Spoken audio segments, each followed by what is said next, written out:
Hola, ¿qué tal, chicos? Les habla el profesor Edebaldo. En esta ocasión vamos a empezar con el tema de transistor de unión bipolar. Bueno, pues adelante, ¿no? Hay que saber que el transistor es un dispositivo semiconductor que está formado por tres capas de material agrupadas en forma de sándwich. Cuando digo material me refiero a material semiconductor. Ahora, vamos a encontrar dos tipos de transistor de unión bipolar, que son los transistores PNP y los transistores PNP. La diferencia entre estos dos tipos de transistores es la agrupación del material semiconductor. El material semiconductor identificado con la letra N se entiende o se debe de entender que es un material que está dopado negativamente, es decir, que tiene una carga de electrones. Y el- la capa de material P quiere decir que es un material que está dopado con protones, ¿sale? Recuerden que este material semiconductor, o bueno, en general los materiales semiconductores, pueden comportarse como aislantes o como conductores de acuerdo al campo eléctrico al que sean sometidos, ¿sale? Entonces aquí de manera gráfica les ilustro la manera en que se agrupan estas capas de material semiconductor para generar estos dos tipos de transistor. Los transistores de unión bipolar, o mejor conocidos como BJT, de tipo NPN y los tipo PNP, ¿sale? Bien, ahora, las terminales de los transistores de unión bipolar tienen una denominación que es emisor, base y colector. Aquí en esta figura que acabo de aparecer, podemos ver el símbolo esquemático del transistor, ¿sale? Vemos los tres pines, que es el emisor, la base y el colector. En este caso, este símbolo es un transistor PNP, este de aquí. Este es un transistor PNP. Y como tiene sus tres pines, a la hora de que esté funcionando, es decir, que a través de este circule corriente eléctrica, bueno, vamos a darle un nombre a esas corrientes. La corriente que entra por el emisor se le llama corriente de emisor, a la corriente que sale o que entra por la base se le llama corriente de base, y a la corriente que entra o sale por el colector se le llama corriente de colector. ¿Sale? Bien, entonces este símbolo, esta figura es de un transistor PNP. Vean que la P, que indica que la primera capa es positiva, por así decirlo, mejor dicho, las capas externas son positivas y la del medio es negativa, ¿no? Y en el transistor NPN las capas externas son negativas y la del centro es positiva. Bueno, a continuación veamos entonces el símbolo de un transistor NPN. En este caso vean que tenemos los mismos pines de colector, base y emisor, y también las corrientes de colector, base y emisor. Observen que el pin que tiene la flecha del símbolo corresponde al emisor. El pin opuesto a o que está del otro lado del emisor es el colector y el central siempre va a ser el emisor. ¿De acuerdo? Bien, hay que tener claro que esto es en la simbología, pues en la construcción física de los transistores no es una regla que forzosamente el pin central sea la base. Entonces habrá que consultar la hoja de datos técnicos para poder conocer cuál es la base, el colector y el emisor. Sin embargo, en la simbología, esta es la forma de nombrar los pines. Recuerden, el que tiene la flecha o el más próximo a la flecha es el emisor, el central es la base y el opuesto al emisor es el colector. ¿Sale? Ahora, estos nombres los reciben porque se entiende que por el pin colector es por donde ingresan la corriente, es por donde va a empezar a fluir la corriente, y el emisor es porque emite la salida del transistor, aunque no necesariamente la salida se lee así, dependiendo de cómo se conecte. ¿Sale? Y la base es el pin que va a controlar el comportamiento del transistor, ¿ok? Bueno, no por sí sola, sino en combinación con las otras dos terminales, con la de colector y con la de emisor. Bien, bueno, parámetros que son necesarios tener en cuenta a la hora de trabajar con transistores son los voltajes en sus terminales. Como tiene tres terminales, tanto el transistor tipo NPN como el PNP, vamos a encontrar tres valores de voltaje, por así decirlos, ¿no? un voltaje colector-emisor que se va a medir entre el pin del colector y el emisor, en ese orden, ¿eh? Por eso es voltaje colector-emisor, se mide de colector a emisor. También podríamos indicarlo como voltaje emisor a colector. En esa situación, la medición de voltaje va a ser desde el emisor al colector. ¿A qué me refiero con la medición de voltaje? Bueno, consideren un multímetro con el que vamos a medir voltaje, ¿no? En este nombre de identificación del voltaje, por ejemplo aquí voltaje colector emisor, el positivo de la lectura se colocaría en el colector y la referencia, es decir, el negativo en el emisor. De esta manera estaríamos leyendo el voltaje colector emisor. Si queremos leer el voltaje emisor colector, ahora entonces el positivo del multímetro lo colocamos en el emisor y la referencia, es decir, el negativo en el colector. De esta manera leeríamos el voltaje emisor colector, ¿sale? Entonces, esa es digamos que la diferencia de los voltajes, que bueno, lo que cambiarían al cambiar el orden de los pines sería la polaridad del voltaje, ¿no? Pero bueno, para generalizar la medida o el nombre de los magnitudes de interés, serán voltaje colector-emisor, es decir, se mide el voltaje del colector al emisor, y luego también tenemos el voltaje base-emisor, en este caso se mediría el voltaje desde la base hasta el emisor, pero también se puede indicar voltaje emisor-base, y en este caso la lectura de voltaje sería el positivo del multímetro en el emisor y el negativo en la base. Y por último tendríamos la lectura de colector base, ¿no? Voltaje colector base. Entonces, no importa si el transistor es PNP o NPN, vamos a tener presentes estos tres voltajes. Además de las corrientes que podemos ilustrar acá, ¿no? La corriente de emisor, de colector y de base. Ahora bien, si bien este es el símbolo electrónico del transistor, también podemos encontrar este otro símbolo en el cual podemos ver que la diferencia es el círculo que encierra al transistor, a los elementos ya del transistor, ¿no? Y lo único que vemos fuera del círculo pues son los pines, el colector, base y emisor. Ya que sabemos que el transistor es un dispositivo de unión bipolar, hecho de material semiconductor, bueno, vamos a considerar cuál es su función, ¿no? Cómo funciona y con ello también a tomar en cuenta, pues, para qué se utiliza. Bien, hay que saber que el transistor, pensando en su comportamiento, hay que distinguir tres fases que se le llaman saturación, corte y activa. Y estas tres fases son regiones en el plano cartesiano que describe el comportamiento del transistor. En este plano cartesiano del comportamiento vamos a encontrar em, que el eje vertical va a ser la corriente que circula por el colector, es decir, que va a entrar al transistor o que va a salir. El chiste es que circula por el colector, ¿sale? Es el eje vertical y el eje horizontal sería el voltaje entre el colector y el emisor, ¿sale? Entonces, este plano cartesiano que se construye con estos dos parámetros del transistor los vamos a utilizar para distinguir las zonas de operación del transistor, que son saturación, corte y activa. Son esas tres zonas o tres regiones. Bien, para verlo, consideremos entonces el plano cartesiano, pero vamos a considerar el cuadrante positivo, ¿sale? Porque, bueno, es aquí donde se utiliza el transistor, en este cuadrante. Recordemos un poco al diodo, que bueno, teníamos el diodo rectificador, que también su funcionamiento era en el cuadrante positivo, y el diodo Zener, su funcionamiento era en el cuadrante negativo, ¿no? Pero bueno, nada más para recordar que estamos trabajando con cuadrantes, ¿no? Porque lo necesitamos para hacer la descripción del comportamiento de estos dispositivos. Pero bueno, entonces aquí ya les muestro la gráfica, bueno, un plano cartesiano en el que se relaciona la corriente de colector versus voltaje colector emisor, ¿sale? Y bueno, lo que vamos a ver es que por el colector del transistor va a fluir un valor de intensidad de corriente que va a ser una función de la corriente que fluye por la base.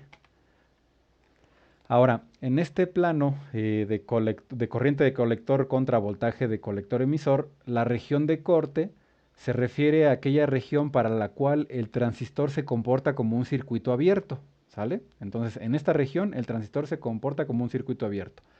Lo que ilustro aquí es que en esta región está muy por debajo o muy cerca de valores de corriente de colector cercanas a cero, ¿no? Porque están casi es una franja sobre el eje horizontal del voltaje colector emisor, ¿sale? Entonces, como la corriente que fluye por el colector es prácticamente cero, pues no hay flujo de corriente y por lo tanto el transistor está comportándose como un circuito abierto. Luego, la corriente de saturación es aquella para la cual perdón, no corriente de saturación, sino la región de saturación. La región de saturación es aquella para la cual el transistor se va a comportar como un circuito cerrado, como un conductor. Recordemos que los conductores tienen muy poca resistencia eléctrica y por lo tanto permiten un flujo elevado de corriente. Entonces es lo que vemos aquí. Por eso en este rectángulo de color gris translúcido, la región de saturación indica que para un valor de voltaje muy pequeño, la corriente que fluye en el colector va a ser muy elevada, ¿no? Esta característica pues sigue, es la que tiene un conductor, ¿sale? Para un voltaje muy pequeño no opone flujo de resistencia al flujo de corriente y por lo tanto la intensidad de corriente va a ser elevada. Y por último la región activa, que va a ser una región que está relativamente, por decirlo así, distanciada de los ejes. Y esta región se caracteriza porque en esta región el transistor amplifica la señal. ¿Qué señal? Bueno, la señal que amplifica es la corriente de base. Por la base va a ingresar una magnitud de corriente eléctrica y la salida de corriente sería el emisor, ¿sale? Sería el pin del emisor. Entonces, en la salida va a salir una corriente de emisor que va a ser proporcional a la corriente de base, pero va a estar amplificada, ¿sale? Entonces, esa magnitud de corriente amplificada ocurre cuando el transistor trabaja en esta región que se le llama región activa. Ahora, ¿cómo es la salida de corriente de emisor versus la entrada de corriente de base? Bueno, vamos a ver gráficas de comportamiento en este plano. Y veamos esta primera gráfica de corriente, ¿no? Supongamos que para una polarización de voltaje colector emisor, por la base inyectamos o tenemos un circuito al cual al haberlo diseñado, permitimos que la corriente de base, bueno, aquí pongo 0 microamperes, ¿no? O sea, microamperes, pero podrían ser picoamperes, ¿no? Quizás 50 picoamperes, 100 picoamperes, etcétera, ¿no?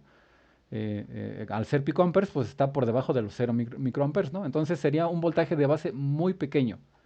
Como es tan pequeño esa corriente de base, como es tan pequeña esa corriente de base, vean cómo ahorita les explico esta curva en color naranja, pues qué es lo que representa, ¿no? Bueno, de una vez, ¿no? Esta curva representaría la intensidad de corriente de colector. Entonces, ¿qué es lo que vemos aquí? Bueno, cómo es la intensidad de corriente de colector indicada por esta curva color naranja cuando en la base le inyectamos una corriente de 0 microamperes, que no necesariamente indica la ausencia de corriente por la base, ¿no? Esto indicaría que la corriente que fluye por la base podría ser del orden de los picoamperes, ¿no? Entonces, al inyectar una corriente de base de 0 microamperes, pues la corriente en el colector es muy pequeña, el transistor estaría en corte, es decir, estaría abierto, como si no circulara corriente. Claro, podría circular por el colector, pero sería tan pequeña que no le permitiría energizar nada. Por lo tanto, no estaría en corte, ¿no? Pero bueno, para ir ligando más esos tres parámetros de voltaje colector emisor, corriente de colector y corriente de base, vamos a darle valores a los ejes para tener alguna referencia, ¿no? Entonces vamos a ver aquí, observan que en el eje del colector las unidades de medida las estoy indicando como miliamperes y aquí en la base microamperes, ¿no? O sea, 1000 veces mayor, ¿no? Una, una, eh, una proporción de 1000 veces más, ¿sale? Bien, ahora vean que como para 0 microamperes estamos casi, bueno, digamos que aquí en la cuadrícula podemos decir que está a los 200, no, 200 microamperes en corriente de colector, ¿sale? Por la cuadrícula, ¿no? Pero eso es únicamente ilustrativa. Ahora, ¿qué sucede si entonces al circuito que está energizando al transistor se modifica de manera que se pueda ingresar por la base otra corriente, digamos ahora 10 miliamperes? Bueno, esta curva, ahora aparece otra curva en la que se muestra ya cómo responde el transistor, ¿no? Para una corriente de base de 0 microamperes, en este caso, vemos que podríamos decir que el transistor estaría en la frontera entre el corte y la región activa. Ahora, siempre hay que evitar trabajar al transistor en las fronteras, porque no vamos a saber si, porque, bueno, como son dispositivos que también son sensibles a la temperatura, puede estar brincando en la frontera y no va a funcionar adecuadamente o ni siquiera va a pasar del corte a la activa, ¿no? Pero bueno, entonces, supongamos que le inyectamos ahora 10 microamperes. Fíjense que es microamperes, pues es un orden, es por 10 a la menos 6, ¿no? Bueno, con una intensidad de corriente de esa magnitud muy pequeña, vean que ya el transistor entraría a la región activa y la corriente en el colector pues ya supera el miliamper, un miliamper, ¿no? Y vean que, que aunque es en la región activa la curva de comportamiento de la corriente de colector es en unas regiones es una curva, digamos que en esta parte pues ya parece una línea recta, ¿no? Ahora, ¿qué sucede cuando aumentamos la corriente de base, digamos a 20 microamperes? Pues bueno, aumenta la corriente de colector. Digamos que aquí de 10 microamperes a 20 microamperes aumentamos al doble y también la corriente de colector aumentó pues prácticamente al doble de la misma manera. Si seguimos aumentando la corriente de base, vamos a ver que la corriente de colector empieza a aumentar. Entonces vean que para corrientes de base muy pequeñas, cuando se trabaja el transistor en la región activa, la corriente en el colector pues es muy elevada en comparación de la corriente de base. Por este comportamiento se dice entonces que el transistor amplifica la señal de entrada, que va a ser la corriente de base, para tener una corriente de colector mucho mayor. ¿Ok? Y bueno, pues entonces esa sería la región activa. Vean que en la región activa, en la de saturación, en la de corte, hay características que describen los comportamientos y es lo que voy a colocar a continuación. Bien, primero que nada en la región de corte, que es cuando el transistor se comporta como un circuito abierto, vamos a obtener que la corriente de base, en teoría, va a ser de 0 amperes, ¿no? O sea, 0 amperes quiere decir 0 miliamperes, 0 microamperes, 0 picoamperes, etcétera. ¿Sale? Es decir, es un circuito abierto. Y por lo tanto, como es un circuito abierto, la corriente de colector también es 0, 0 amperes. Y como es un circuito abierto, digamos que todo el voltaje que está en ese circuito alimentando, digamos que hay una continuidad de conexiones hasta que llega al transistor, hasta las terminales colector-emisor, entonces ahí se abriría el voltaje, más bien se abriría el circuito. Y como ahí se abriría el circuito, entonces en teoría no habría flujo de corriente y por lo tanto no habría caída de voltaje desde el punto que alimenta al colector hasta el emisor. Entonces, como no hay caídas de voltaje, pues todo el voltaje que alimenta al circuito, el circuito donde está conectado el colector emisor, pues va a estar el voltaje ahí mismo, entre las terminales colector emisor. Por eso, en el corte, entonces, el voltaje de colector a emisor va a ser el mismo voltaje que alimenta al transistor. ¿Sale? Y por último, el voltaje que vamos a leer entre la base y el emisor va a estar entre los 0 volts y los 0.7 volts. Ahora, este valor de 0.7 volts es muy característico del material de silicio, del material semiconductor. Recuerden que esta magnitud también la encontrábamos en los diodos semiconductores. ¿Sale? Bien, estos parámetros son importantes porque se utilizan a la hora de analizar circuitos electrónicos con transistor o específicamente a la hora de analizar el comportamiento de un transistor dentro de un circuito. Bien, siguiente región de comportamiento, la de saturación. Bien, en esta región de saturación el transistor tiene las siguientes características. El voltaje entre el colector y el emisor va a ser un voltaje muy cercano a 0 volts. ¿Por qué? Bueno, porque ya en este punto, en esta región, el transistor se cierra y parece un conductor. Entonces, si nosotros en un conductor queremos medir voltaje, pues el conductor en teoría no ponerse el flujo de corriente, estaríamos leyendo el mismo punto entre dos distancias, ¿no? Entre dos distancias del conductor. Bueno, pues aquí pasaría lo mismo. Por eso es que el voltaje colector y emisor estaría cercano a los 0 volts. Ahora, cuando ya está saturado el transistor, es decir, que ahora sí ya permite un flujo de corriente que va del colector al emisor y también de la base al emisor, entonces ya el voltaje entre la base y el emisor ya no va a estar en el rango de menor o igual a 0 volts, perdón, mayor o igual a 0 volts y menor o igual a 0.7 volts, sino que aquí va a ser mayor a 0.7 volts, sin crecer descontroladamente, aumenta muy poco el voltaje en base emisor, pero en este caso en la saturación, ya el voltaje base emisor, una característica es que es mayor a 0.7 volts. Puede ser igual, puede ser 0.7 volts o 0.71, ¿no? El chiste es que es un poco mayor de 0.7 volts o igual, pero lo que sí no puede suceder es que sea menor. Ahora, esto considerando que el material del transistor pues es silicio, ¿no? Y esto es en teoría, ¿no? Esos son valores de referencia. Ya si el transistor es de unión bipolar y tiene algunos materiales pues más modernos, desarrollados recientemente, pues este voltaje puede ser distinto y habría que consultarlo en la hoja de datos técnicos. Sin embargo, pues bueno, en virtud de aprender el comportamiento y analizar estos dispositivos, vamos a considerar estos parámetros, ¿de acuerdo? Estos valores por defecto de voltaje, ya sea voltaje base emisor, que se deben a la naturaleza del semiconductor de silicio, ¿de acuerdo? Esto sí hay que tenerlo presente, ¿eh? Estos voltajes, estos valores lo estamos considerando que el transistor está fabricado con silicio. Bien, saturación. En este caso, bueno, la corriente de colector tiene una magnitud tal que es menor que el producto de una ganancia beta, que esa ganancia beta nos indica cuánto amplifica la corriente de base el transistor para obtenerla en el colector. En este caso, la corriente de colector va a ser menor a la amplificación que puede hacer el transistor en la región activa de la corriente de base. ¿Sale? Esto es en la saturación. Bueno, entonces aquí ya vimos dos regiones. Bueno, vamos a ver la siguiente, que es la región activa, que es la región donde amplifica la corriente, ¿no? Donde la corriente que entra en la base la amplifica en el colector. Bien, entonces, en esta región entonces se cumple lo siguiente. Ahora la corriente de colector es igual a la ganancia del transistor beta por la corriente de base. Entonces aquí ya vemos las diferencias de la corriente en las tres regiones. En corriente de colector 0 amperes y por lo tanto de la de emisor también 0 amperes.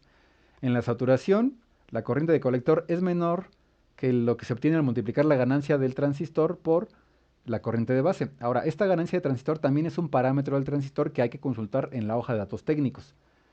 Y en la región activa, la corriente de colector es igual a la ganancia que proporciona el transistor en la región activa multiplicada por la corriente de base.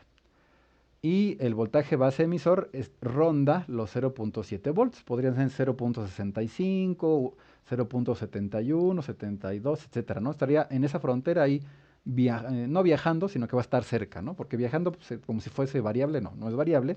Una vez que se pone a funcionar en su región activa y ya se asegura uno que va a estar en esa región, va a estar cercano ese voltaje, el voltaje base emisor, a los 0.7 volts, nuevamente porque el transistor pues se considera que es de silicio. Y ahora sí, otra diferencia que destaca a la región activa de las otras dos es el voltaje entre el colector y el emisor, que va a ser mayor que los 0 volts y menor que el voltaje que alimenta al circuito. ¿Sale? Vean cómo en la región de corte el voltaje entre el colector y el emisor va a ser el mismo que alimenta el circuito. Y en la saturación es cercano a 0 volts porque el transistor se comporta como un conductor, bueno, cercano a un conductor, ¿no? Pero en la activa viaja entre los 0 y el voltaje de alimentación, y esto lo podemos ver aquí en la gráfica, ¿no? Vemos que la región que no está sombreada con esas franjas o rectángulos grises es la región activa, y vemos que donde la franja que delimita la zona de saturación está de 0 a un valor mayor a 0, ¿no? Entonces aquí está, digamos que el menor valor de voltaje de la región activa, que es mayor que 0. Y ya de aquí pues podemos irnos hasta el voltaje que alimenta el circuito, pero bueno, si nos vamos hasta allá estaríamos llegando a la región de corte, ¿no? Entonces por eso es que el voltaje entre colector y emisor puede viajar a un valor mayor de 0 y menor que el voltaje de colector emisor. Es decir, por ejemplo, si el voltaje que alimentara el circuito fuese, por decirlo, 15 volts, ¿no? Digamos aquí, 15 volts, bueno, el voltaje colector emisor podría ir en mayor de 0 y menor que 15. Y estaríamos en esta zona, ¿no? En alguna de estos, si supongamos alimentamos a 5 volts al circuito y inyectamos 30 miliamperes en la base, bueno, al estar en la región activa, tendríamos una corriente de colector superior a los 3 miliamperes, ¿no? Entonces Inyectamos 30 microamperes y obtenemos poco más de 3 miliamperes. Ahora, la magnitud el factor de multiplicación o la ganancia, pues es el factor beta. Y les repito, ese dato lo indica la hoja de datos técnicos del transistor. Pues bien, vamos a dejar el video hasta aquí para evitar que se haga más extenso de lo que ya está ahorita, ¿no? Que ya casi llegamos a la media hora. Y bueno, chicos, pues nada, los invito a que si tienen dudas aquí con esta presentación, favor de anotarlas para poderlas tratar en clase. Y si encuentran información que pueda enriquecer esto que les acabo de exponer, pues también va a ser bienvenida, ¿no? Y pues nada, entonces por el momento me despido y pues ya me escucharán en el siguiente video. Hasta luego.